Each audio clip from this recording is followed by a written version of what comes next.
is that kind of expert. He can predict within like 90% accuracy how long a couple will last based on, I don't know, something ridiculous like a 15-minute interview with them. He's amazing. So I feel really confident that these ideas that I'm going to be sharing with you tonight are absolutely brilliant, because most of them are not mine, and the implementation of them has been beyond valuable and beautiful and magical in my life. So tonight's video is going to be a different kind of ASMR video, a little bit weird. It's a little bit of an experiment, so I hope it goes well. I made a post a little over a year ago about the concept of self-love, because I found myself giving the same insight and advice to people, and holding my tongue even more, but seeing that like what people really needed was a deeper capacity to love themselves and a better self-love practice, and the universe just kept showing me that over and over and over again, until I finally made this post on Instagram. And the post is actually three posts. Three posts. And you guys know how much I love the number 3. And 6 and 9, and Nicola Tesla. And if you don't, that's a different video. So there are 3 posts, and in the post, each post is of a slideshow of words and ideas, and beneath each post is a rather verbose paragraph on the topic of self-love. So I'm going to be reading those posts out loud to you if you want to follow along, or if you want to check it out at a later time, or you just want to follow me on Instagram. These posts are available on my Instagram, which is my first name, Yvette, and then a period, and then the word loves dogs, one word, so it's Yvette loves dogs, all one word, and that is my Instagram handle, where you can find these three posts. I really, like I said before, love the topic of love, and I have a lot of ideas about it, and I'm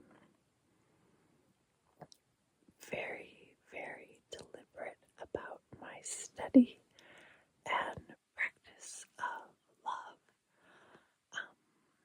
and that includes love of self, brotherly love, familial love, friend love,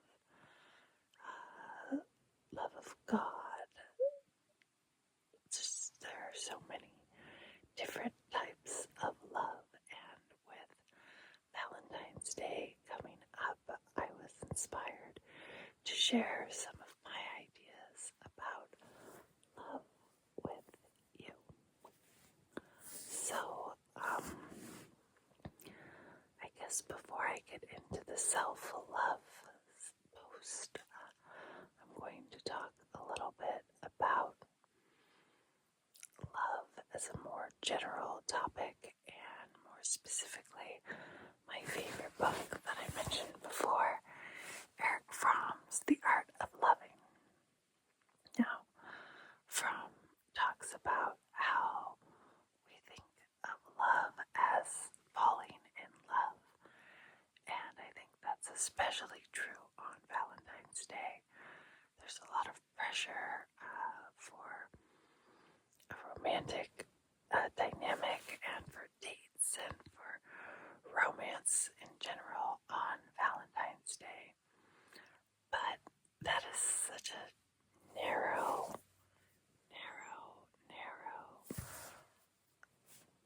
band of what love is and can be. So Fromm talks about the idea of falling in love, which is emphasized in our culture, and the idea of standing in love, and love being a practice and an art. And in order to be really good at the practice of love, we need to first study love, and second, practice what we've learned. And he says this is true of any art. Fromm points out that so many people think that they are going to be a great lover, a great partner, without having any experience to actually back that up.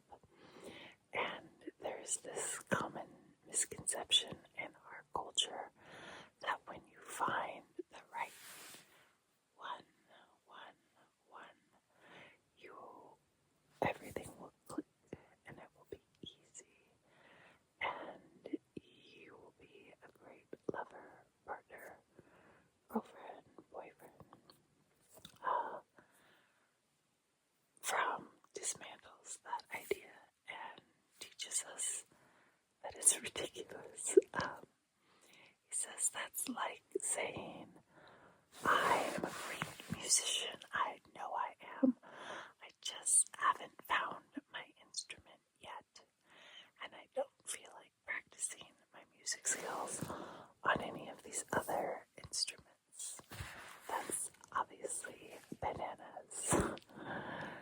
So, Fromm talks about the importance of cultivating awareness of the theories of love and the practice of love, both in and out of romance, if we want to be really powerful lovers. And I don't mean lovers in the traditional sense. I mean, person who loves God, their pet, their neighbor, their father, their mother. If we want to be good at love, it's going to take knowledge and practice. So I'm here to share a little bit of my knowledge and practice regarding self-love with you today, because I really feel like there's not enough self-love in our culture, and we have a lot of misconceptions about the topic of self-love. And because we're so bad and misinformed about self-love, our love of others often suffers and is fairly impotent, because you can love something or someone with all of your heart and have that feeling of falling in love that Fromm talks about. But without the practice, without the active care and concern, your love is uninspired. It can be, like I said before, very impotent and empty. And it's just not as rich and fulfilling as a love practice that is more deliberate. So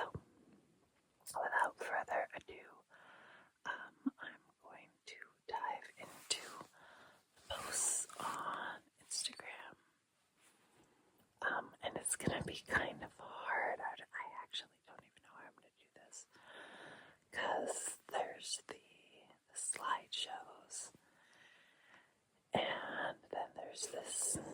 This is what the slideshow looks like, and then there's this gosh, you bet you really like words thing underneath each of the 3 slideshows. So I guess I'm going to start with the caption, and I'll read the caption first, and then I'll read the corresponding slideshow, and then we'll move on to the next one.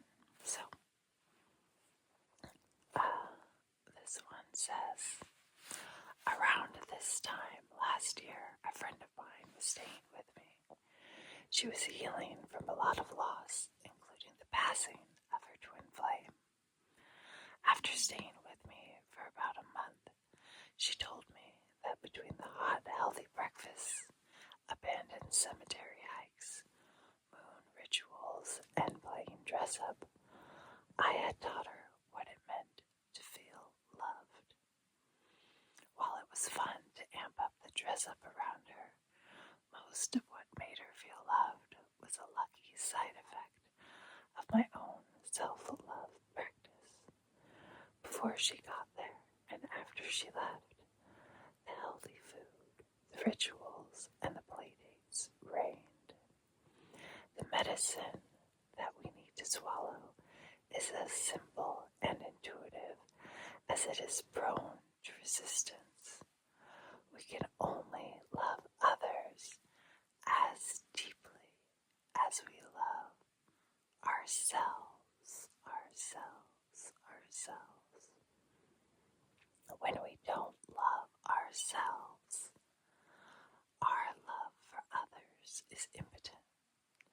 Unfortunately, impotent love is, I think, the norm in our culture, where our self-love is confused with selfishness, and thoughts and prayers and bullshit is the go-to response when people need active support. To clarify, I'd be less dark on thoughts and prayers if I had reason to believe that people were actually praying and not empty virtue signaling. Self-love is not selfish. Instead, self-love ensures that I will try my hardest to meet my needs, so that when I show up, I will be as whole as I can muster. If we each do this, it's easier for us to help each other with proverbial oxygen masks when the need arises from circumstance instead of neglect. The strict adherence to self-loathing that's tempting to glorify as selfishness is actually incredibly selfish. If you don't love you, your need for love and care doesn't disappear.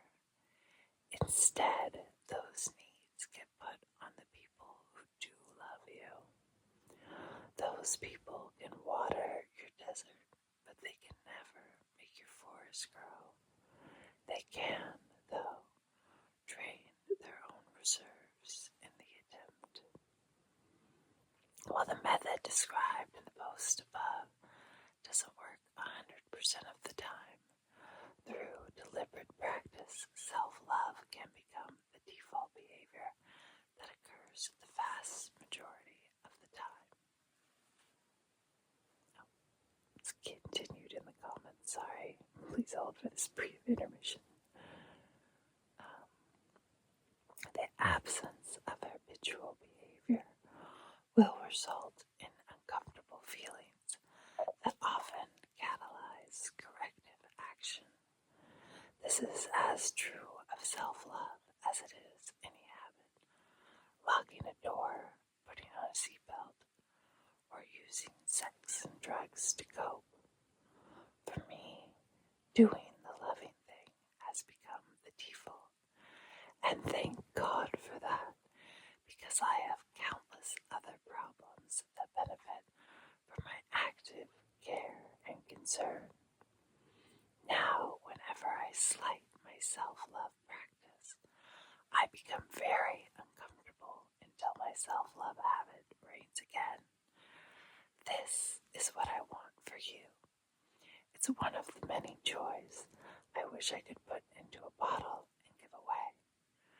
So I put it into words to the best of my ability, and I will leave it right here in the hopes that these ideas are contagious. So that was the caption, the very long caption. Someday I'm going to write a book. Now, this slideshow is how to love yourself without even trying. Try really hard for a long time, because when a practice becomes a habit, you don't have to try anymore. So, treat yourself like someone you love by giving yourself good food, sleep, friends, lovers, movement, and more. Because acting worthy helps us internalize the understanding that we are worthy. As this courtship blossoms, a practice becomes a habit, and you love yourself without even trying.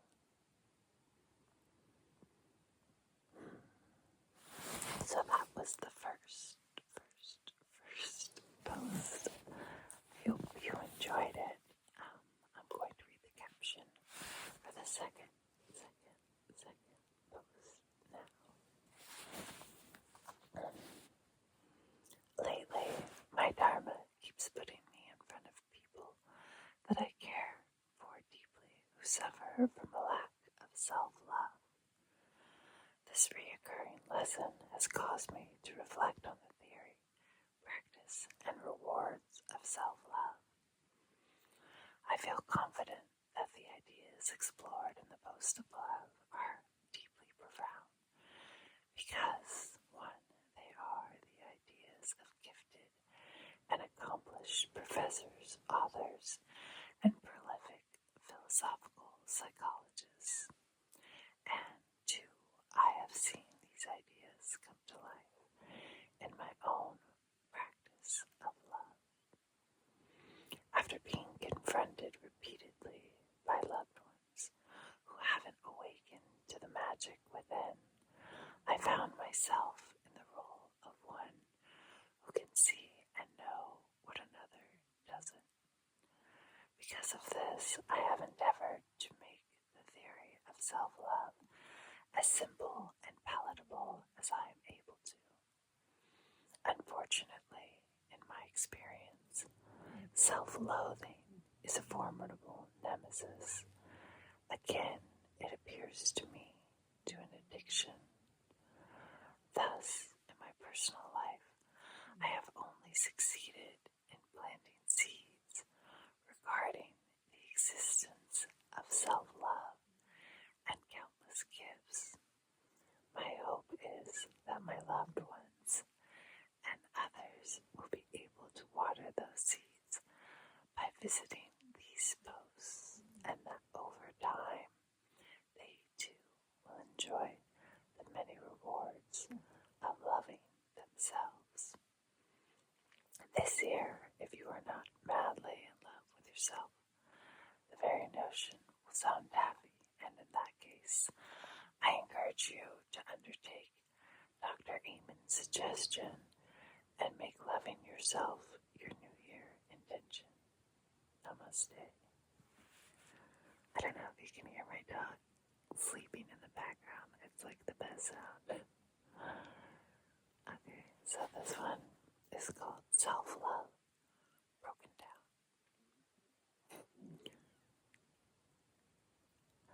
Love is active care, concern, and respect for the life and growth of the beloved.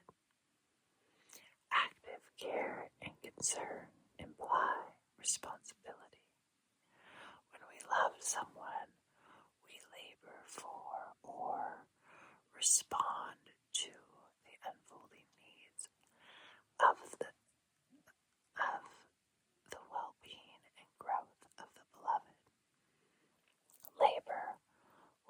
necessary is impotent without respect, stemming from the root word recipere, to look at, to respect a beloved demands you know and care for the beloved as they unfold, and not as a means to an end for your purpose. Putting it all together, self-love requires that we have active care, concern, and respect for our life and growth. So this year, take care of yourself as if you are someone you love and are responsible for. For example, we want good things for the people and pets that we love. So give yourself the same active care and concern that you would give a beloved child or pet in your care. Because we can practice self-care even when we don't feel self-love. Over time, acting worthy makes us accustomed to being treated as if we are worthy, which raises our standards, self-respect, and our capacity to love ourselves and therefore others. I hope you guys like these. I think they're really good. I feel like I was going to say something. Oh, yeah, here's a fun idea. Be your own Valentine this year. I thought I was going to hang out with Maddie, but Maddie is sick, and obviously I'm scared of COVID. I mean, honestly, my hair is up in a bun right now because I went to the grocery store today, and I'm convinced my hair has COVID. So I will not be going anywhere on Valentine's Day. Maybe I'll do a live stream. I don't know. Yeah, let's all be our own Valentines this year. I'm going to spoil me. That sounds like fun. I'm going to make a nice dinner. And I was going to make chocolate-covered strawberries for Maddie. Maybe I'm going to make those for me. That sounds pretty fun. Yeah, let's do that. It would be fun if you end up doing something for yourself for Valentine's Day. If you put it in the comments below, I would love to see that. Or if you have ideas for things. I hope I can upload this video before Valentine's Day. I have like the worst internet in the world here. But yes, let's be our own Valentines and share all of our ideas. Maybe I'll do a face mask and watch a movie. I love movies. I wonder what movie to watch. Okay, so obviously I'm like a sick girl and I love sick girl rom-coms. Maybe I'll watch the one with Jake Gyllenhaal and Anne Hathaway where she has Parkinson's, because that's like the best sick girl rom-com that I know of. Alright, good talk. Thank you for coming to my sidebar.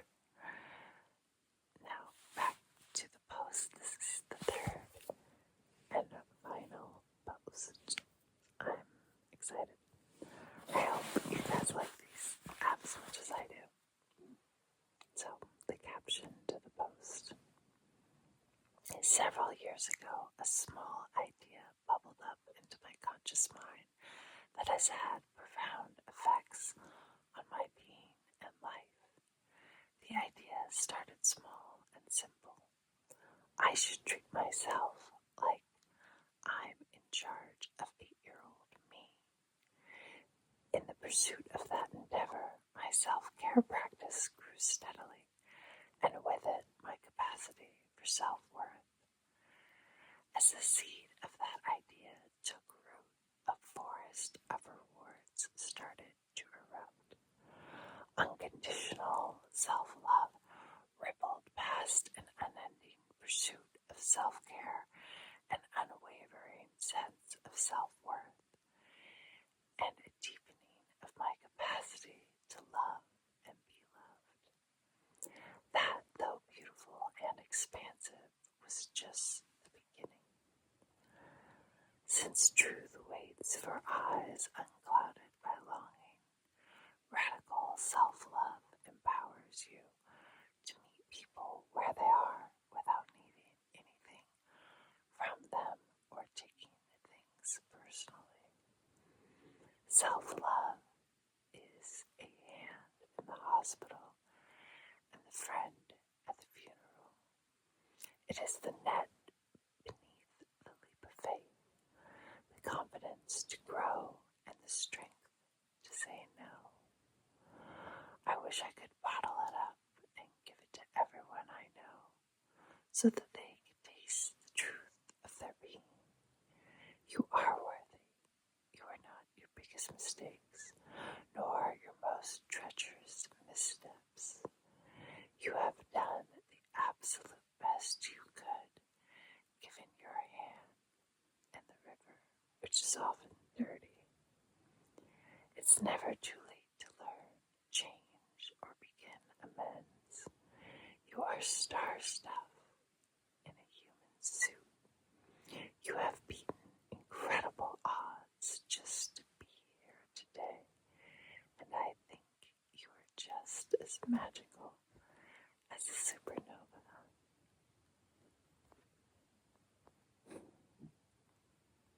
I do.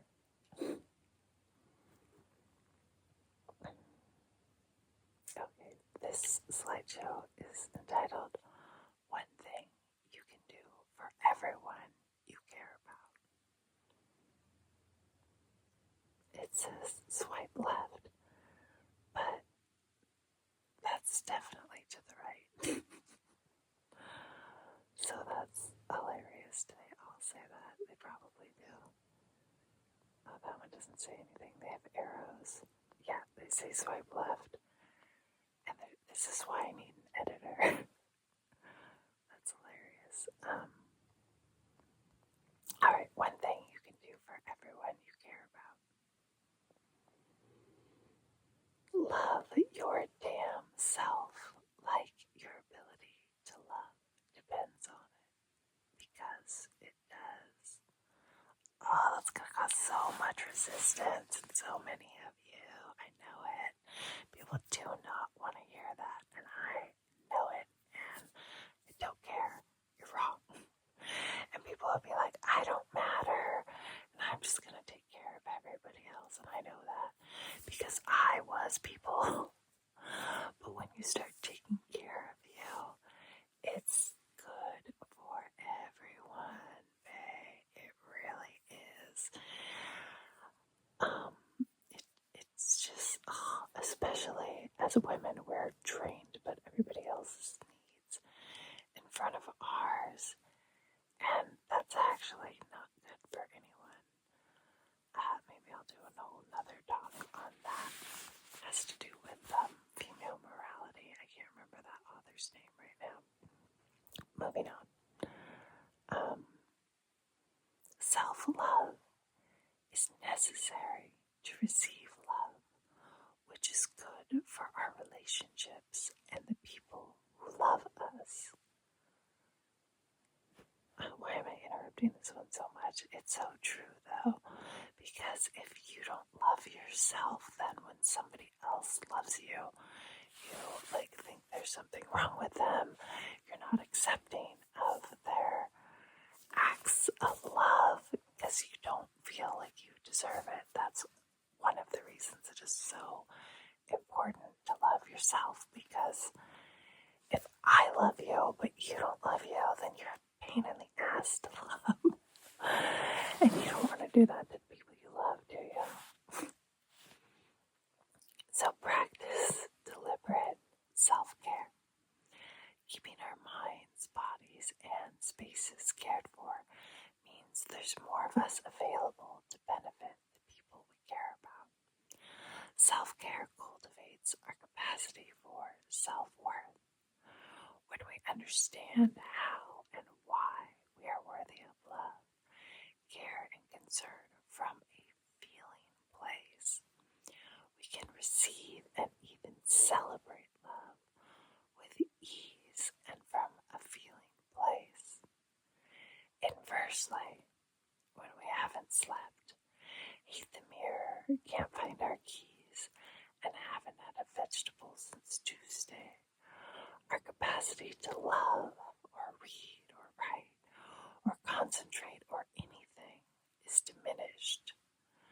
So this holiday season, this Valentine's Day edit, fall in love with your damn self for everybody. Yeah, let's do it. Let's be our own Valentines and get really deliberate about our self-love practice this week. That sounds like fun to me. I hope you guys join me. I hope this video makes it out in time. And even if it doesn't, quantum physicists say that time isn't linear. Instead, it's stacked like a cake, so all of it is always happening all at once. So you tap into this Valentine's Day energy of 2022 whenever you want to, boo, and fall in love with your damn self, because it's going to be better for everybody. Everybody, everybody, everybody that you love, love, love, love, love. So yeah, let's do that. Let's be our own Valentines. Let's deepen our practice of self-love. Let's take good care of ourselves. Let's treat ourselves like we love ourselves, and get used to